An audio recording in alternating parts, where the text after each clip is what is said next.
If Donald Trump wins the election, it could very well lead to the end of America. And I'm all for that. I think it's about time we sink this shithole country. And the reason it'll probably lead to the end of America isn't because Donald Trump's going to do some tyrannical thing. It's because the left hates him so much that even if he just keeps the status quo, if he just keeps funding the genocide that Kamala Harris and Joe Biden have been funding. By the way, I don't give a fuck if I'm pronouncing her name wrong. She's a serial killer. Okay, how dare you correct me. But even if he just keeps the status quo of funding a genocide, the left will lose their mind. They will burn this country to the ground. And I hear a lot of people on the right being like, there's going to be a civil war. And no, there's not, motherfucker, because who are you going to fight? Who's going to be on? You think Democrats versus Republicans are going to be the fucking Democrats aren't going to fight with you. They're going to be too busy fucking burning down a Walgreens because fucking some cop did something, right?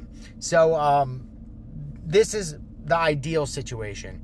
Well, not the ideal. The ideal situation is something happens that disqualifies both these candidates before the election, and we end up with someone reasonable.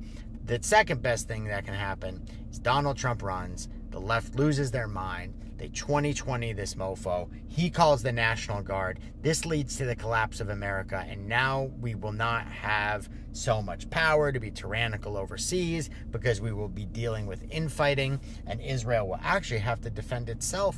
We won't be there to defend it. Yeah, it has the right to defend itself, but it does not have the right to our fucking defense. It cannot defend itself also.